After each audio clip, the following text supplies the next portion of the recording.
Shalom, shalom. Dîme, offrande et Dieu dans tout ça. On se pose souvent des questions sur la dîme, sur les offrandes et Dieu. Qu'est-ce qu'il en pense? Qu'est-ce qui est la vérité? Parce que des fois nous apportons notre dîme. Ou alors on nous inculque de donner obligatoirement la dîme. Mais finalement, Dieu, lui, qu'est-ce qu'il en pense? Nous allons voir comment était la dîme auparavant dans l'Ancien Testament. La parole de Dieu dit ainsi: Melchisédek, roi de Salem, fit apporter du pain et du vin. Il était prêtre du Dieu Très-Haut. Il bénit Abraham en disant: Qu'Abraham soit béni par le Dieu Très-Haut, le maître du ciel et de la terre. Béni soit le Dieu Très-Haut qui a livré tes ennemis entre tes mains. Abraham lui donna la dîme de tout. Amen. La dîme, c'est un acte de reconnaissance envers l'Éternel. Quand on apporte la dîme, c'est quelque chose qu'on a consacré à l'Éternel. Et nous allons regarder ce que dit aussi la parole de Dieu. Toute dîme de la terre, soit des récoltes de la terre, soit du fruit des arbres, appartient à l'Éternel. C'est une chose consacrée à l'Éternel. Si quelqu'un veut racheter quelque chose de sa dîme, il y ajoutera un cinquième, toute dîme de gros et de petit bétail, une bête sur 10, de tout ce qui passe sous un bâton de berger, sera consacré à l'Éternel. Amen. Autrefois, il n'y avait pas la dîme de l'argent. On donnait ce qu'on pouvait, que ce soit des animaux ou autres. On apportait, que ce soit du gros bétail ou du petit bétail. On apportait, parce qu'on avait consacré cette chose devant l'Éternel, pour l'Éternel. Parce que c'est un acte pour honorer l'Éternel. Proverbe 3, verset 9 nous dit: Honore l'Éternel avec tes biens et avec les premiers de tous tes produits. Amen. Et oui, on apportait nos produits devant l'Éternel. Alors il n'y avait pas tout cet argent. Parce que lorsque on t'impose de donner la dîme, les 10%, cela peut devenir une manipulation. Il faut faire attention, il faut faire la part des choses. On ne peut pas manipuler quelqu'un pour donner obligatoirement la dîme. Mais celui qui veut donner sa dîme est libre de donner ce qu'il veut. Au-delà des dîmes, on faisait des offrandes. Et oui, il y avait des offrandes de reconnaissance. Si quelqu'un l'offre par reconnaissance, il l'offrira avec le sacrifice de communion, des gâteaux sans levain, pétris à l'huile, des galettes sans levain, arrosés d'huile et des gâteaux de fleurs de farine, pétris à l'huile. Et ces gâteaux, il ajoutera du pain levé pour son offrande, pour accompagner son sacrifice de reconnaissance et de communion. On présentera un titre de prélèvement pour l'Éternel, une portion de chaque offrande. Elle sera pour le prêtre qui a versé le sang de la victime de sacrifice de communion. Et c'est Jésus-Christ qui a donné sa vie. C'était son offrande, un sacrifice de communion, comme une victime expiatoire, parce qu'il a versé de son sang. Alors, donnez selon vos propres moyens, sans contrainte, afin de ne pas nous exposer à un fardeau, puisque nous sommes sous la grâce, parce que nous avons été rachetés.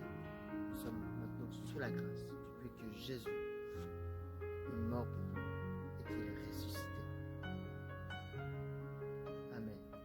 La parole de Dieu dit ainsi: En effet, vous connaissez la grâce de notre Seigneur Jésus-Christ.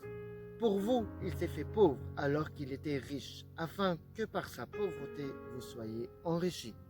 C'est un avis que je donne à ce sujet, et c'est ce qui vous convient, puisque dès l'année dernière, vous avez été les premiers, non seulement à faire une collecte, mais aussi à la vouloir. Menez-la donc maintenant à bien, afin que sa réalisation corresponde, en fonction de vos moyens, à l'empressement que vous avez mis à la vouloir. Quand la bonne volonté existe, on est bien accueilli en fonction de ce que l'on a et non de ce que l'on n'a pas. En effet, il ne s'agit pas de vous exposer à la détresse pour en soulager d'autres, mais de suivre un principe d'égalité.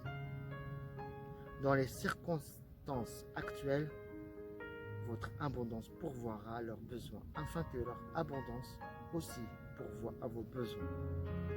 C'est ainsi qu'il y aura égalité.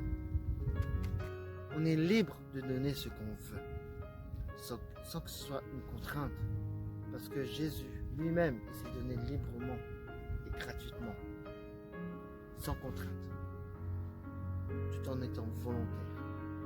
Alors, oui, on est amené à être généreux, selon notre cœur, la disposition de notre cœur, et selon nos moyens. On ne peut pas donner plus de ce qu'on n'a pas. On peut donner selon nos moyens. Elle est libre et volontaire, soit la dîme ou les offrandes. 1 Corinthiens 16, verset 2 nous dit que chacun de vous le dimanche mette de côté chez lui ce qu'il pourra, en fonction de ses moyens, afin qu'on n'attende pas mon arrivée pour collecter les dons. Amen. Lorsqu'on donne quelque chose, on doit mettre de côté cela. On ne doit pas faire ça pour rien. Que chacun donne selon son cœur. Parce que Dieu connaît le cœur de chacun.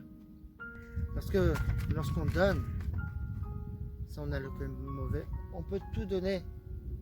Donner notre dîme. Les pharisiens, eux, donnaient leur dîme. Parce qu'ils aimaient bien être en vue. Mais ils avaient un cœur mauvais. Un cœur hypocrite. Matthieu 23, verset 23 nous dit ainsi. Malheur à vous, spécialistes de la loi et pharisiens hypocrites, parce que vous versez la dîme de la menthe, de l'âneth et du cumin, et que vous laissez ce qu'il y a de plus important dans la loi, la justice, la bonté et la fidélité. C'est cela qu'il fallait pratiquer sans négliger le reste. Parce que si tu donnes ta dîme et tu négliges la loi, la pratique de la loi, eh bien, tu ne pourras pas, non. Parce que Dieu aime celui qui donne avec son cœur, mais aussi, il ne faut pas négliger le reste. Parce que sinon, ça te fera de toi un religieux. Et nous allons voir que la réconciliation, c'est vraiment la plus importante que l'offrande, plus importante que la dîme. Parce que Jésus va lui dire que va te réconcilier avec ton frère, laisse ton offrande là. Matthieu 5, verset 23 à 24 nous dit, si donc tu présentes ton offrande vers l'autel et que tu te souviennes que ton frère a quelque chose contre toi, laisse ton offrande devant l'autel et va d'abord te réconcilier avec ton frère. Puis viens présenter ton offrande. Amen. Cela veut dire que laisse ton argent, ton offrande, ta dîme que tu avais prévu et va te réconcilier avec ton frère ou avec ta sœur. Là, c'est la réconciliation qui est beaucoup plus importante. Parce que si tu ne te réconcilies pas qu'il y a quelque chose, c'est un péché. Et lorsque tu donnes ta dîme, ton offrande, eh bien, il faut que tu aies déjà réglé tout ce qui est au niveau du péché. Sinon, ça ne fera pas une offrande agréable à Dieu. Ce ne sera pas une offrande que tu auras consacrée à l'Éternel. Dieu regarde au cœur et selon nos moyens. Dieu ne juge pas.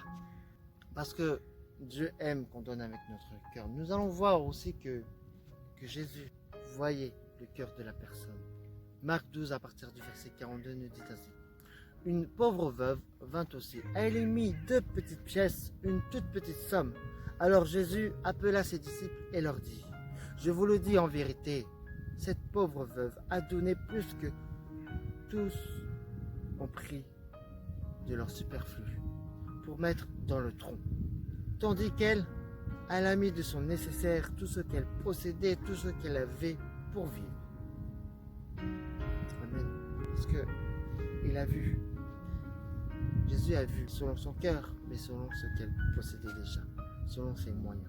Alors, que chacun puisse donner comme il veut, comme il a résolu dans son cœur. Que chacun donne comme il a décidé dans son cœur, sans regret ni contrainte, car Dieu aime celui qui donne avec joie. Amen. Parce que Dieu regarde au cœur, regarde selon tes moyens, parce que si tu as des factures à payer, ton loyer, etc., eh bien, tu peux faire le compte de ce qui te reste et après tu le consacres à l'Éternel. Luc 20, verset 25. Jésus leur dit, rendez à l'empereur ce qui est à l'empereur et à Dieu ce qui est à Dieu. Amen.